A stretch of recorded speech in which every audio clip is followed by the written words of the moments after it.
অপারা একাদশী। মহারাজ যুধিষ্ঠির শ্রীকৃষ্ণকে বললেন, হে কৃষ্ণ, জ্যৈষ্ঠ মাসের কৃষ্ণ পক্ষিয়া একাদশীর নাম কি এবং তার মাহাত্ম্যই বা কি?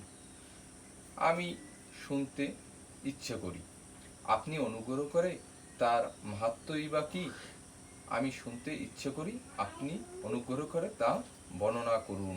শ্রীকৃষ্ণ বললেন, হে মহারাজ, মানুষের মঙ্গলের জন্য আপনি খুব ভালো প্রশ্ন করেছেন।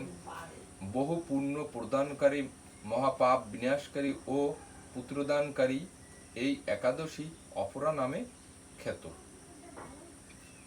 এই ব্রত পালনকারীর ব্যক্তি জগতের পরিশুদ্ধ লাভ করে।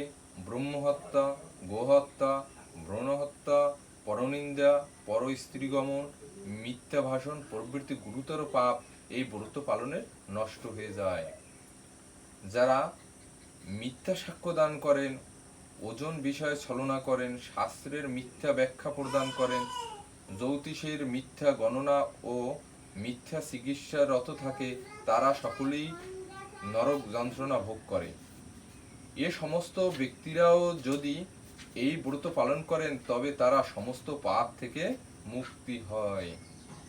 ক্ষত্রিয় যদি স্বধর্ম ত্যাগ করে যুদ্ধক্ষেত্র থেকে পালিয়ে যায় তবে তা ঘোরতর নরকগামী হয়, কিন্তু সেও এই ব্রত পালনের যুক্ত হয়ে স্বর্গীয় গতি লাভ করে।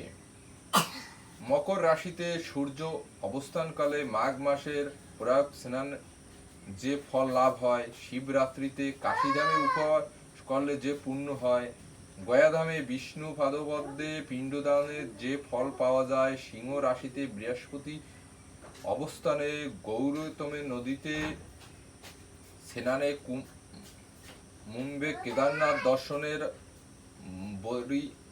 বদির শ্রম যাত্রা বা বরিদ্র নারায়ণ সেবায়, সূর্যগ্রহণে, কুরুক্ষেত্রের স্নানে, হাতি ঘোড়া স্বর্ণ দানে এবং দক্ষিণ সহ যজ্ঞ,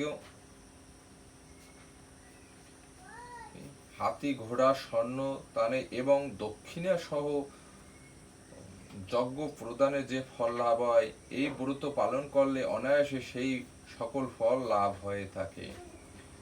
এই অপরা ব্রত পাপ রূপ বৃক্ষের কুঠার স্বরূপ, পাপ রূপ কাঠরের দাবাগ্নির মতো পাপ রূপ, অন্ধকারের সূর্য শ্রীদৃশ এবং পাপহস্তির সিংহরূপ। এই ব্রত পালন না করে যে ব্যক্তি জীবন ধারণ করে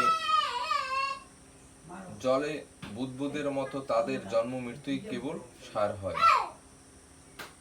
অপরা একাদশীতে উপবাস করে বিষ্ণু পূজা করলে সর্ব পাপ মুক্ত হয়ে বিষ্ণু লোকে গতি হয়। এই ব্রত কথা পাঠ ও শ্রবণ করলে সহস্র গোদানের ফল লাভ হয়।